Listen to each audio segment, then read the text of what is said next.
नमस्कार प्यारे मित्रों, आदाब, सत श्री अकाल, जय श्री राम। कैसे हैं सब आप? फिर से एक नई सुबह और फिर से एक नया वीडियो और फिर से वही ज्ञान की बातें। तो साथियों, मैं अनुराग छिंपा स्वागत करता हूं आपका आपके अपने YouTube चैनल श्री राम अध्ययन मंत्रा में। ये बात चल रही है हिंदी साहित्य का अनोखा इतिहास और इसी में सम्मिलित रूप से हिंदी साहित्य अपना चल रहा है। तो मित्रों, आज बात करेंगे पद संख्या 36, 37 और 38 की। कुल 50 तक अपने को चलना है। तो पीछे के वीडियो में पद संख्या 35 तक बातें हो चुकी है, बढ़िया बढ़िया वाली। और अब चलते हैं कंटिन्यू 36।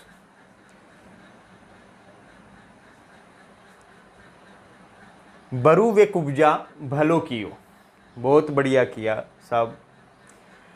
सुनी सुनी समाचार उधो मो कछु सुरात हियो, जाको गुणगति नाम रूप हरिहार्यो फिर न दियो, तिन अपनो मन हरत न जान्यो हंसी हंसी लोक जियो, सूर तनक चंदन चढ़ाए तन बृहस्पति बशे कियो, और सकल नागरी नारिन को दासी दाम लियो। मान गए साहब, एक दासी बाजी मार गई, और वो भी इतने बड़े ईश्वर से। तो उद्धव और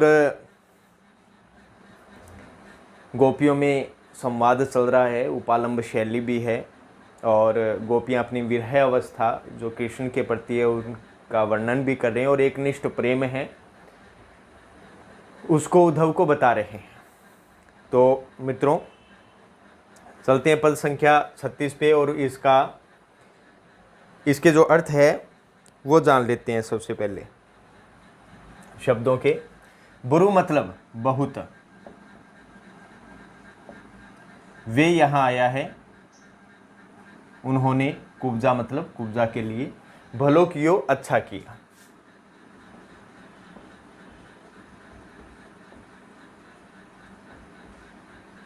सुनी सुनी, सुन सुनकर, यहाँ पुनरुक्ति प्रकाश अलंकार आया है। पुनरुक्ति प्रकाश। समाचार उधो मो हमें, कच्छुक कुछ, सिरात मतलब शीतलता।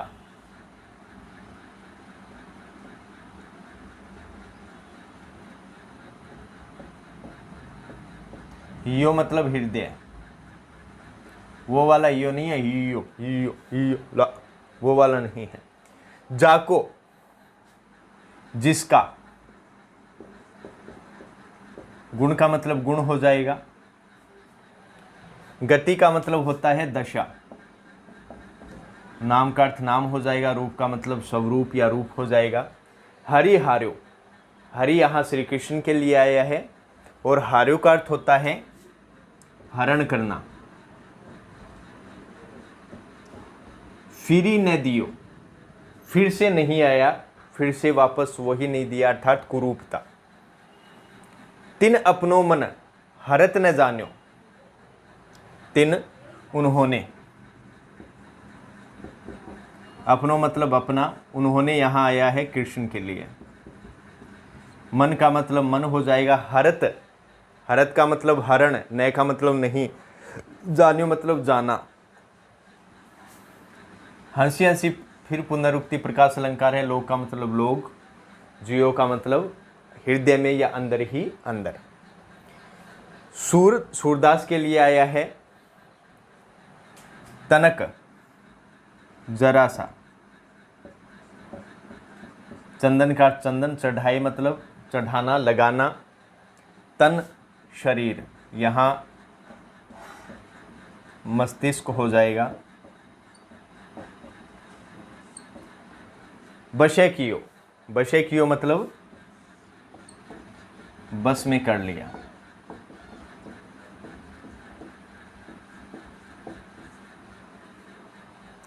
और सकल, और सकल मतलब सभी। नागरिक अर्थ होता है नगर में रहने वाली, नगर में रहने वाली। नारिन का मतलब स्त्री हो जाएगा। को दासी दाम लियो, दासी का अर्थ दासी, दाम लियो का मतलब बाजी मार ली। बाजीगर मैं बाजीगर, कभी कभी हार के जीतने वाले को भी बाजीगर कहते हैं। तो अब इसका अर्थ देख लेते हैं, व्याख्या देख लेते हैं। अब उद्धव जैसे ही श्री कृष्ण के योग के संदेश को गोपियों को बताते हैं, हालांकि वो शुरू से ही वर्णन कर रहे हैं, तो गोपियां सीधे सीधे कह देती हैं कि देखो उद्धव, आप तो योग का संदेश दे रहे हैं, लेकिन हम तो एक बात जानते हैं, और वो क्या है कि कुब्जा ने श्री कृष्ण के साथ बड़ा अच्छा किया है, और वैसे भी कुब्जा अच्छा ही करती है, बुरा कब करती है। तो सुनो हमारी बात उद्धव, अरे उद्धव, तुम्हारा ये समाचार जो योग का समाचार है, कृष्ण और कुब्जा का जो समाचार है, वो सुन सुनकर मोह कछुक, मोह मतलब हमें, कुछ एक मतलब थोड़ी बहुत शीतलता ही हो, हमारी हृदय को क्या प्राप्त हो रही है, शीतलता प्राप्त हो रही है। ये व्यंग्यात्मक शैली में कही गई बात है कि देखो उद्धव, आप जो ये कुब्जा और श्री कृष्ण का जो ये हमें बता रहे हैं ना, ये जो समाचार बता रहे हैं, ये हमें बहुत शीतलता प्रदान कर रहा है हृदय को। आप तो अच्छी भली प्रकार से जानते हैं, बड़ा अच्छा किया है उसने। अरे एक बात बताओ उद्धव, जिन श्री कृष्ण ने, यहाँ हरि आया है, तो जिन श्री कृष्ण ने कुब्जा, जिसका मतलब अर्थात कुब्जा का गुण, जो अवगुण थे, गति, उस समय उसकी जो दशा थी, नाम और रूप मतलब स्वरूप, वो श्री कृष्ण ने क्या कर लिया, हरण कर लिया। मतलब जितने भी उसके अवगुण थे, उसकी बुरी दशा चल रही थी, उसका नाम था और उसका रूप था, जो कुरूप थी, उस सभी का श्री कृष्ण ने क्या कर लिया, हरण कर लिया, और फिर ही न दियो, और वापस भी आने नहीं दिया, मतलब कुरूपता को उसके समीप भी नहीं आने दिया। ऐसे हैं हमारे श्री कृष्ण। उसकी क्या मजाल थी, उसको केडोड़ो तिन अपनो मन हरत न जान्यो, हंसी हंसी लोग जियो। अरे उन श्री कृष्ण ने अपने मन के बारे में भी नहीं जाना, उन्होंने, श्री कृष्ण ने, ठीक है, तो उन श्री कृष्ण ने अपने मन के हरण को भी नहीं जाना कि कब कुब्जा ने उनके मन को हरण कर लिया, कब उनके हृदय में विराजमान हो गई। और ऐसा होने पर जो लोग हैं वो अपने हृदय में क्या करते हैं, उनकी हंसी उड़ाते हैं। श्री कृष्ण की क्या एडमोटो भगवान हो गई, वह कुब्जा के चक्कर में फंस गया, जबकि वो कुरूप थी, अवगुणी थी, और श्री कृष्ण को पता भी नहीं चला कि कुब्जा ने कब उनका हृदय का हरण कर लिया, और लोग मन में हंसी उड़ा रहे हैं उनकी। अरे उद्धव, फिर सूरदास गोपियों के माध्यम से कह रहे हैं कि अरे उद्धव, उस कुब्जा ने ब्रजपति अर्थात श्री कृष्ण के मस्तिष्क पे थोड़ा सा चंदन क्या लगा दिया, कि ब्रजपति मतलब हमारे श्री कृष्ण हैं, उनको क्या कर लिया, उसने बस में कर लिया थोड़ा सा चंदन लगाकर। ये भी कोई बात हुई क्या? और ऊपर ये और देखो कि उस दासी कुब्जा ने नगर में रहने वाली सभी नारी ने, अर्थात नारियों, स्त्री को क्या कर दिया, पछाड़ दिया। सकल मतलब सभी नारियों को क्या कर दिया, पछाड़ दिया, और श्री कृष्ण को अपने वश में कर लिया। अर्थात उन्होंने क्या कर ली, सभी स्त्रियों में बाजी मार ली। अर्थात श्री कृष्ण किसको प्राप्त हुए, कुब्जा को प्राप्त हुए, क्योंकि श्री कृष्ण को सब प्राप्त करना चाहती थी, लेकिन अंत में उस दासी कुब्जा ने ही श्री कृष्ण को प्राप्त कर लिया। अब चलते हैं 37 पे। हरि काहे के अंतर्यामी? अरे उद्धव, हरि काहे के अंतर्यामी बताओ हमें। जो हरि मिलत नहीं यही ओसर, अवधि बतावत लांबी। अपनी चोप जाए उठ बैठे और निरस बेकामी। सो कह पीर पराई जाने, जो हरि गरुड़ा गामी। आई उघरी प्रीति कलैसी, जैसे खाटी आमी। सूर इते पर अनख मरती हैं, उद्धो पीबत मामी। बड़ा शानदार है, बड़ा स्वर लय उत्पन्न हो रहा है, मजा आ गया, मजा। तो 37वां पहले अर्थ जान लेते हैं। हरि श्री कृष्ण के लिए आया है, काहे के मतलब कैसे। अंतर्यामी का मतलब होता है मन की बात जानने वाले, मन की बात जानने वाले, या आप कह सकते हो सबके हृदय में निवास करने वाले, सबके हृदय में निवास करने वाले।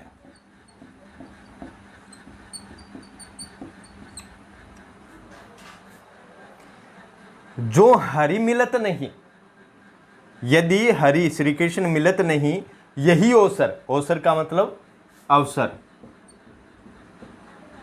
अवधि, ये मिलन की अवधि है। बतावत मतलब बताते हैं, लांबी मतलब लंबी।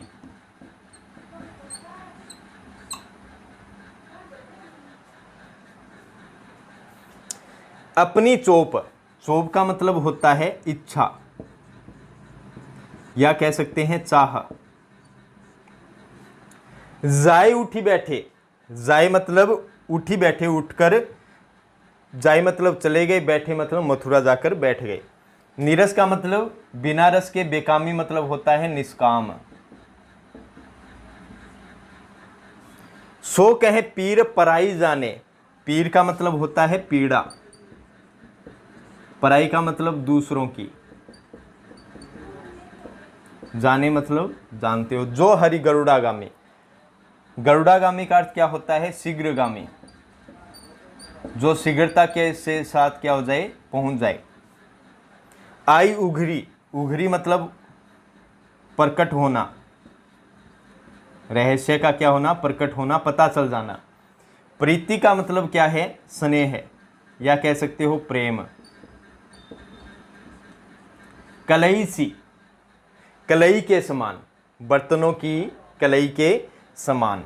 तो यहाँ उपमा अलंकार है, तुलना या समानता की गई है। श्री कृष्ण के प्रेम की तुलना बर्तनों की कलई छूटने से की गई है, तो यहाँ उपमा अलंकार आ जाएगा, ये साथियों याद रखना। खाटी का अर्थ होता है खुटाई, आमी का मतलब होता है आम। जैसे पीतल के बर्तनों पे जो कलई लगी रहती है, तो उस कलई पे खट्टी वस्तुओं का प्रयोग करने से उसकी कलई क्या होती है, छूट जाती है, वो ही यहाँ है। सूर इते पर अनक मरती हैं, अनक का अर्थ होता है कूद कर। पीबत मामी, बात को पी जाना।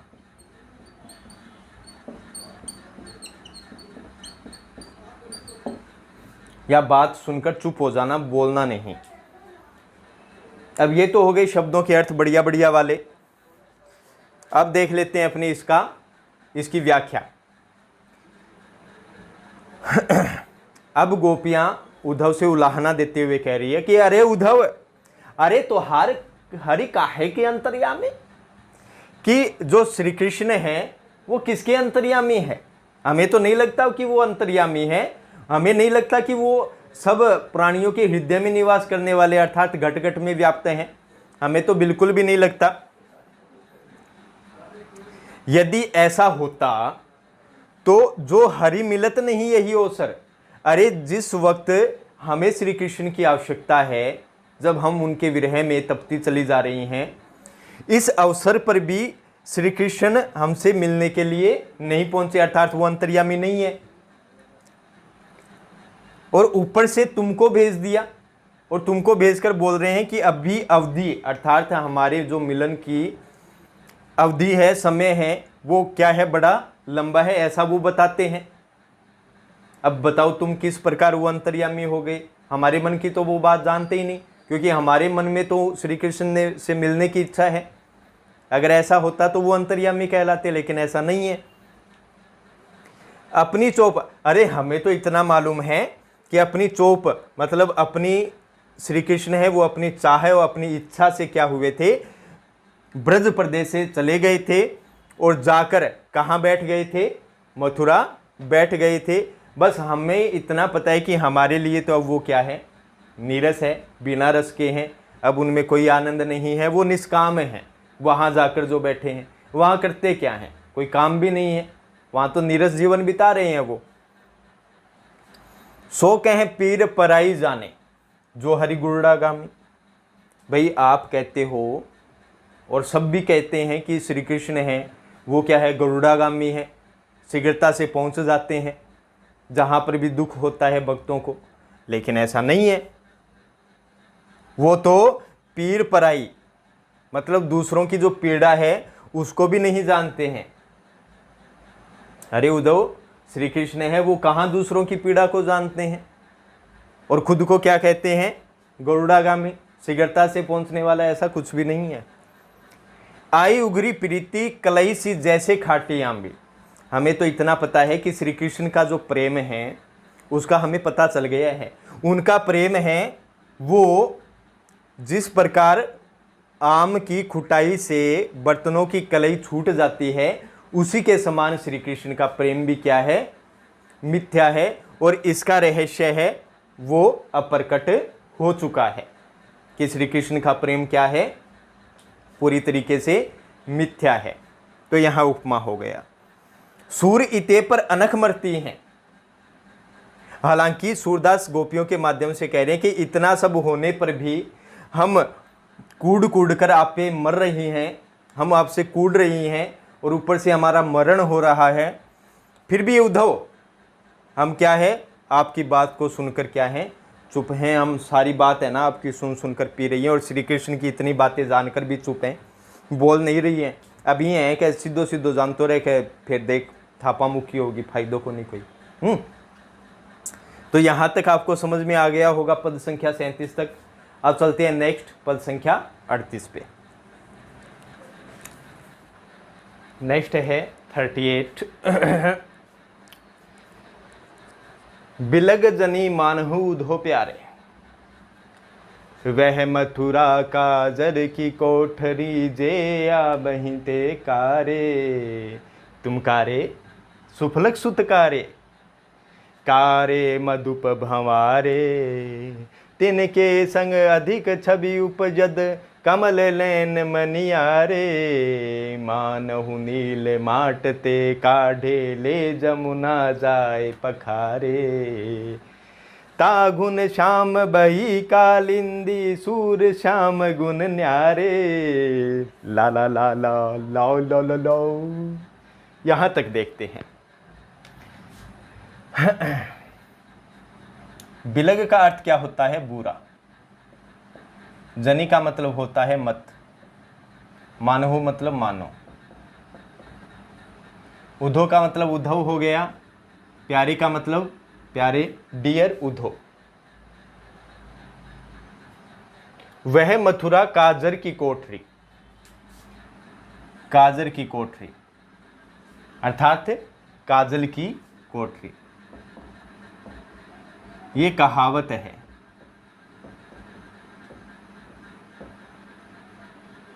काजल की कोठरी ये कहावत भी है मित्रों, और इसमें उपमा भी है। क्यों है उपमा? क्योंकि मथुरा जो है, मथुरा शहर जहाँ श्री कृष्ण गए हैं, उसे काजल की कोठरी के समान बताया है। तो मथुरा की तुलना या समानता किसके साथ की गई है? काजल की कोठरी के समान की गई है। और कहावत है ये कि काजल की कोठरी में जाना अर्थात कि आप जो काम करते हैं उस काम का असर तो थोड़ा आएगा, या कह सकते हैं कि काजल की कोठरी में कोई भी व्यक्ति जाता है तो एक लीक तो उसकी लगती ही लगती है, थोड़े तो हाथ काले होते ही हैं। जे आबही ते कारे, जे वहां से आबही जो भी कोई आता है, ते मतलब वे, कारे मतलब काला होता है। आबही मतलब आता है।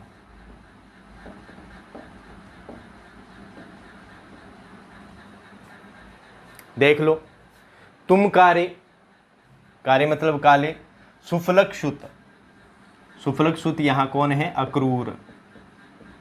अक्रूर कौन थे? जो मथुरा ले जाने के लिए बलराम और श्री कृष्ण को लेने के लिए ब्रज प्रदेश आए थे, और गोपियों ने भली प्रकार से देखा था, और श्री कृष्ण को वो चुरा कर लेके चले गए। तो काले तो वैसे भी है, हृदय से भी काले हैं, ये व्यंग्य है। कारे मधुप भंवारे, कारे मतलब काला, मधुप यहाँ भौरा, और भंवारे का अर्थ होता है भौरी। भौरे जैसा ही होता है काले रंग का, जो अपने किसी कीट के साथ मिल जाए तो उसे अपने जैसा कर लेता है। तिनके, तिनके मतलब आपके, यानी मथुरा रहने वाले।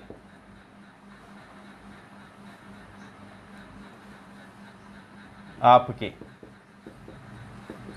अर्थात मथुरा वासियों के साथ।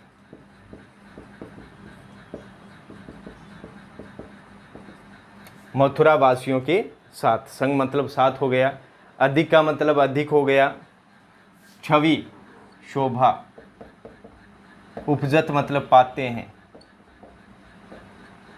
यहाँ फिर उपमा आया, वैसे लुप्तोपमा भी कह सकते हो, उपमा का ही भेद है लुप्तोपमा, जहाँ उपमा के चारों अंगों में से एक या दो या तीन अंग क्या हो, विलुप्त हो, वहाँ लुप्तोपमा होता है, उपमा का ही भेद है। यहाँ कमल नयन आया है, आया श्री कृष्ण के लिए है, क्या हो जाएगा, कमल के समान नेत्र वाले, कमल के समान नेत्र वाले, ठीक है। और मनियारे का अर्थ होता है मणि जैसी चमक वाले, या जो फणीधर होता है ना, फणी को धारण करने वाला सांप, उसकी जैसी चमक वाले, ठीक है ना। तो मणियों जैसी चमक वाले। मानहु, मानो, अब मानहु यहाँ आया है, यहाँ है उत्प्रेक्षा अलंकार। एक वस्तु में दूसरी वस्तु की जहाँ संभावना की जाए, एक वस्तु में दूसरी वस्तु की जहाँ संभावना की जाए वहाँ उत्प्रेक्षा अलंकार होता है। अब उत्प्रेक्षा कैसे है मैं आपको समझा दूंगा, पहले अर्थ देख लीजिए। मानहु मानो नील माट, नील से भरी हुई माट मतलब मटका, ते मतलब से, काढ़े मतलब निकालना, ले मतलब ले जाकर, ले जाकर, जमुना मतलब यमुना हो जाएगा, पखारे मतलब धोना या साफ करना।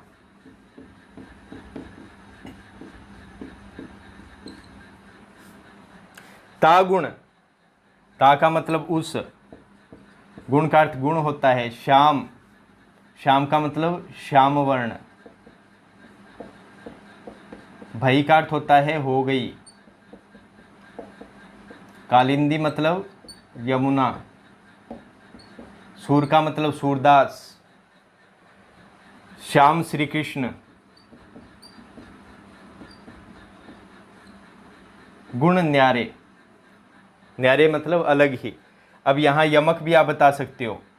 श्याम यहाँ श्याम वर्ण के लिए आया है, काला नीला रंग जो मिला होता है, तो और ये श्याम किसके लिए है, श्री कृष्ण के लिए, तो यहाँ यमक भी होता है। यमक अलंकार भी बता सकते हो। यहाँ श्याम आया है श्याम वर्ण के लिए, यहाँ श्याम श्री कृष्ण के लिए। अब पूरी व्याख्या देख लेते हैं। हाँ, मैं बता रहा था उत्प्रेक्षा इसमें कैसे है, क्योंकि यमुना के श्याम वर्ण होने की संभावना किसके कारण की गई है, क्योंकि श्री कृष्ण है वो कैसे रंग के हैं, नीले माठ में डुबोए गए हैं, नीले रंग के हैं, और श्री कृष्ण को नहलाया गया कहाँ, यमुना में ले जाकर, और उसी श्री कृष्ण के रंग से यमुना क्या हो गई है, श्याम वर्ण की हो गई है, ये संभावना की गई है, इसलिए यहाँ उत्प्रेक्षा है। और ज़्यादा समझ में आपकी व्याख्या समझाऊंगा तब आ जाएगा। व्याख्या देख लेते हैं। अब गोपियाँ उद्धव से आगे कह रही है कि डियर उद्धव, यू डोंट मी सेडिंग, चलो छोड़ो, कि प्यारे उद्धव आप हमारी बातों का बुरा मत मानना, हमारी बातों का बुरा मत मानिए, क्योंकि हम तो श्री कृष्ण से प्रेम करती हैं, हम तो भला बुरा बोलेंगे। अब जो आप बात कह रहे हो हमें भी तो बुरा लगता है। देखो, बुरा मत मानना, बात ये है कि जो जहाँ से आप आए हो ना मथुरा, वो मथुरा किसके समान है, काजल की कोठरी के समान है। और वहां से जो भी कोई आता है वो क्या होता है, काला ही होता है। यकीन नहीं है क्या तुमको? यकीन नहीं है? क्या कौन नहीं मन तो क्या तुम देख लो, तुम काले हो, हृदय से भी काले हो। सुफलक सुतकारे वो भी धोखे से श्री कृष्ण को लेकर चले गए थे, वो भी क्या हैं, काले हैं। यही नहीं, जो भंवरे हैं वो भी काले हैं और जो भोरी है वो भी क्या है, काली है। अर्थात सब काले ही काले हैं और वहीं से आते हैं सब। तिनके संग अधिक छवि उपजत है, कमल नयन मनियारे। वो जो श्री कृष्ण है ना, जो कमल के समान नेत्र वाले हैं और मणियों जैसी चमक रखने वाले हैं, अर्थात फणीधर है उस जैसी वो चमक रखते हैं, वो आप जैसे अर्थात मथुरा वासियों के साथ ही अधिक शोभा पाते हैं। हमारे साथ शोभा नहीं पाते हैं। वो गए है ना मथुरा, तो वो तुम्हारे साथ ही शोभा पाते हैं, हम जैसे के साथ क्या है। अब तुम्हारे साथ जाना था तो चले गए वो, यही बात है। अब उद्धव इतनी बात हम जानती हैं कि मानो श्री कृष्ण को नीलमाट अर्थात श्री कृष्ण सहित मथुरा वासियों को, अब वो काले क्यों हैं उद्धव, मानो श्री कृष्ण को नील से भरी हुई माट से निकाल कर और उन्हें ले जाकर यमुना नदी के अंदर क्या किया गया हो, नहलाया गया हो। और उसी नहाने के कारण, उसी गुण के कारण, श्री कृष्ण के श्याम गुण के कारण जो कालिंदी है, वो यमुना है, वो कैसी हो गई है, श्याम वर्ण की, भाई मतलब हो गई है, इसलिए उसका नाम क्या है, कालिंदी है। फिर सूर गोपियों के माध्यम से कह रहे हैं कि इस प्रकार हमारे श्री कृष्ण है, उनके गुण ही क्या है, सबसे अलग है। अंतिम दो पंक्तियां मैं फिर से समझा देता हूं। अब गोपियां उद्धव से कहती है, देखो उद्धव, हमें तो ये लगता है कि श्री कृष्ण को नीले रंग की माट से निकालकर और उन्हें यमुना में क्या किया गया हो, नहलाया गया हो, और उसी गुण के कारण क्या हो गई, यमुना भी श्याम वर्ण की हो गई, क्योंकि श्री कृष्ण भी कैसे हैं, श्याम वर्ण के हैं, तो वो श्याम वर्ण की हो गई।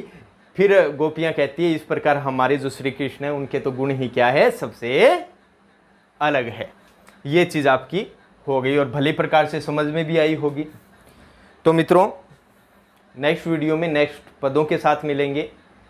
आप सहयोग करें, साथ रहें और परिवार को आगे से आगे बढ़ाना है, अपने को सदस्यता हासिल करनी है और ऐसे ही लगातार अपने चलते रहेंगे। कोई ना कोई कुछ ना कुछ चीज़ें ढूंढ कर लाएंगे। तो तब तक के लिए श्री राम अध्ययन मंत्रा को विदा दीजिए। जय हिंद, जय भारत साथियों।